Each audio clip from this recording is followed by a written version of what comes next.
can't wait.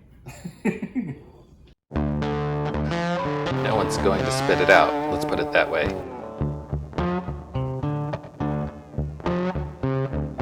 I've never really done this before, but today what I'm going to be trying to do is make chocolate.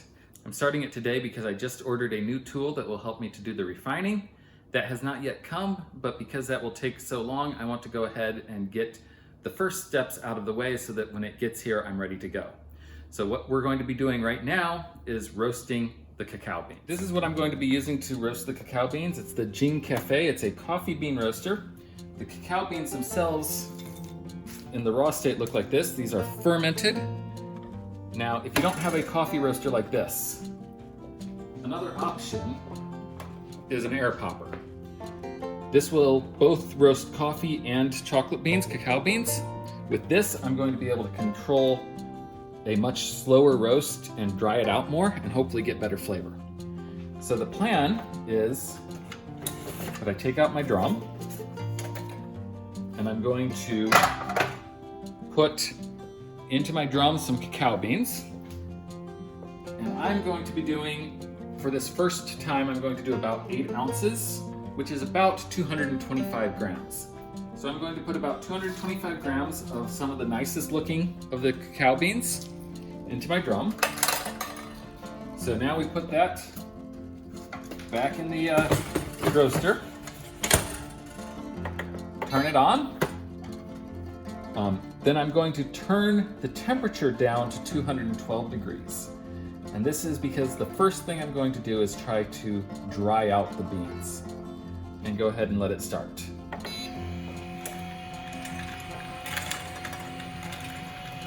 And what this is doing is it's producing a lot of hot air. And so it's blowing hot air through. And by turning with this kind of off-axis turn, it's making the cacao beans themselves move around so we don't get any hot spots. It's keeping them stirred. And we'll keep doing this for, the plan is for about 10 minutes at 212, and then about 2 minutes at 232, and about 4 minutes at 262. I won't make you sit here and watch the whole thing. We'll just jump cut to a finished process. I'm starting to see some of the husks break off and some action like that, so I think we're probably done. And I'm going to go ahead and stop this here, and the machine will cool it down to 212 before I can take it out, and then we'll go from there.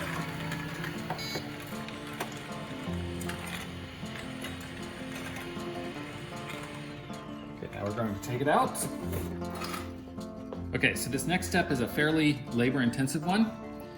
Because I don't have any machines to crack these, I'm going to have to do it by hand and just smash them and tear off the husks and shells.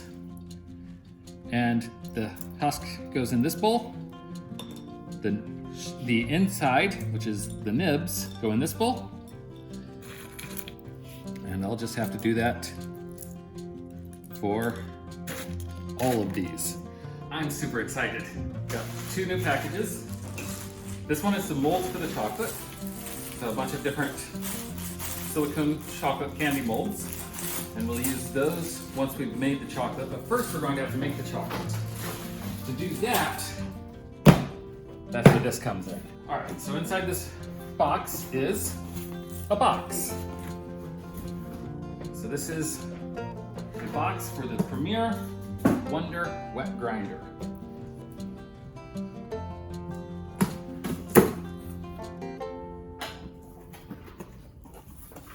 Okay, so the first thing is a very nicely packaged lid. There's the lid with a hole in the middle of it. Then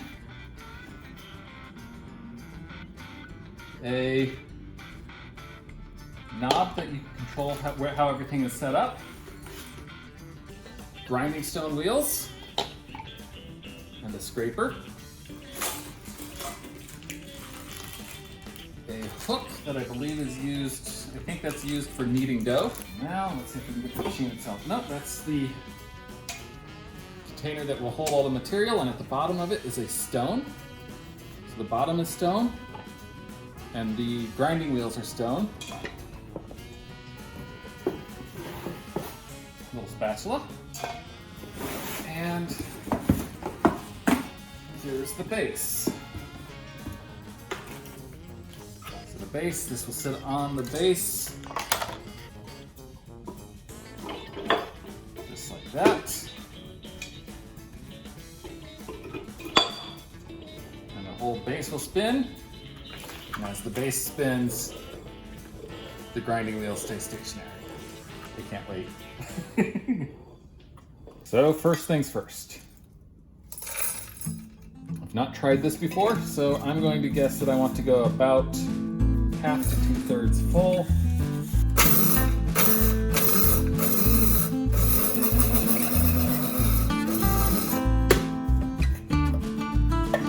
And there we have some reasonably ground up cocoa nibs. We'll put that into the wet grinder with no water at all. Just put all of this into the wet grinder, run it, and then we'll add sugar and soy lecithin into it while it's running. And because I don't have any cocoa butter at the moment, I'm going to use about 1 gram of soy lecithin. Lecithin is an emulsifier, so this will help the oils in the cocoa stick to all the waters and make everything mix together nicer and help it to have a smoother consistency when we're done. I'm going to go ahead and start dumping in the cocoa powder.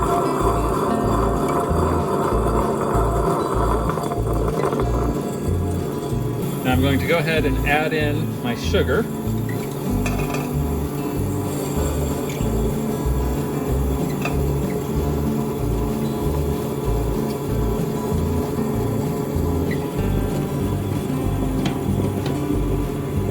And at the same time, my soy lecithin.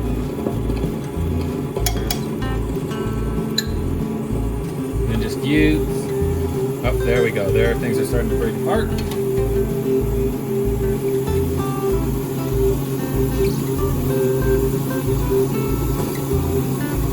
And this will sit here and run like this for hours. Okay, so it's been about an hour and a half, which is not nearly as long as I expected it to take, but it looks to me like our chocolate is starting to look pretty good.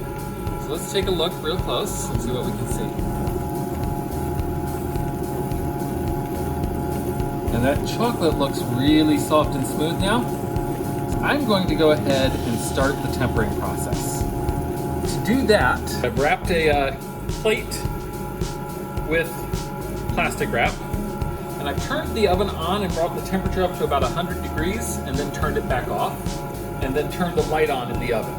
This is a warm environment that will allow the chocolate to harden to very, very, very slowly. And that will allow the most complex, the type 5, what are known as the type 5 crystals to form preferentially. So the first step is just collecting a bunch of the chocolate.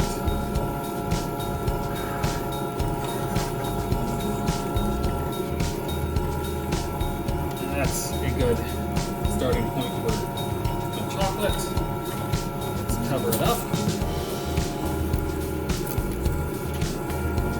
And now into the warm oven it goes. I've had my seed chocolate sitting in the oven with the oven off for quite a few hours.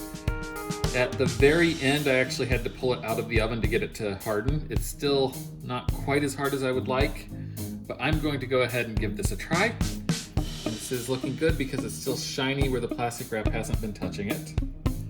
And then I'm just going to break off little pieces to put back into the regular chocolate, into the untempered chocolate. And this untempered chocolate is running at a temperature of around 89.6, somewhere right around 90 degrees, which is what I want. This is in between the melting point of the type 4 and the type 5 crystals. So it's in between those two melting points. So now I'm just wanting to put bits of this tempered chocolate in. We very, very slowly produced lots of type 5 crystals. There are other types of crystals.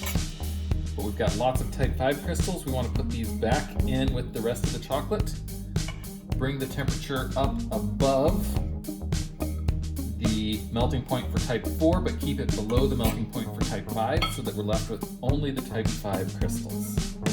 And then being careful to keep that temperature down, I'm going to mix it in. And because the temperatures right now are sitting at about 85 degrees, I can go ahead and let this temperature climb a little bit. And so I can just turn it on just like normal. And actually I'm going to loosen that up because we're already up to 87. So I'm going to loosen that up so it will do more stirring and less grinding, which will make it not heat up as fast. Now what we've got is mostly melted chocolate, but there are some type 5, a fair number of type 5 crystals in it. And so hopefully what that will mean is that when we take this out and put it into our molds, we will get tempered chocolate. The molds that I've got going right now have this little set have half of a pistachio in each one, and this set have a mixture of peanut butter and confectioner sugar. The rest are just empty, and we'll just fill however many of these we can. So I'm going to go ahead and turn that off. So now I've got my chocolate, and I am going to go ahead and just try to, as quickly as possible, move as much of it into my molds as I can.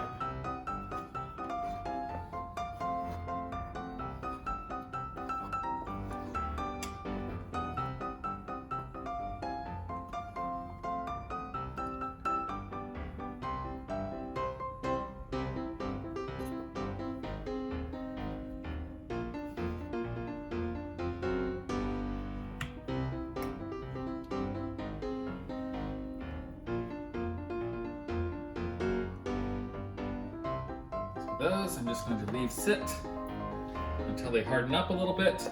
I've turned the temperature down in the room to about 72 degrees, which will speed up that hardening by just a little bit. Once they harden and get relatively hard, I'll throw them in the refrigerator to finish the hardening and get them really hard before I try to pull them out of the mold. Okay, so once the chocolate had set up, I went ahead and put it in the refrigerator and let them harden.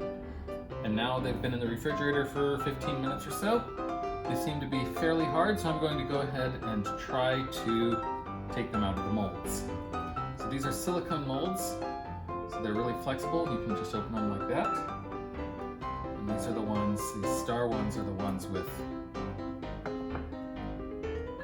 the pistachios in them. I did not do a good enough job of keeping the pistachio from going to the bottom, so I'm going to have to work on figuring out how to do that. And these ones are the ones with the peanut butter in them. Let's see how they did. Yeah, the tops have the peanut butter showing.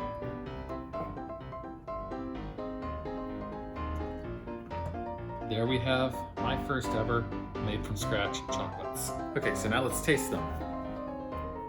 First, we're going to taste one of these pistachio ones.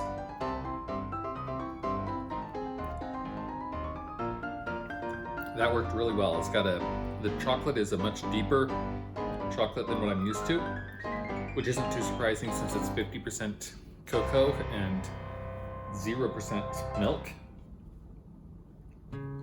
But it's a really deep chocolate, and the pistachio goes really nicely with it. And we'll try one more, and we'll try one of these ones that is the peanut butter one.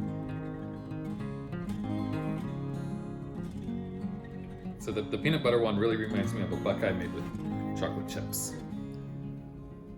However, they're all good, and I will definitely be doing this again. If you'd like to make something similar, I'd love to know about it.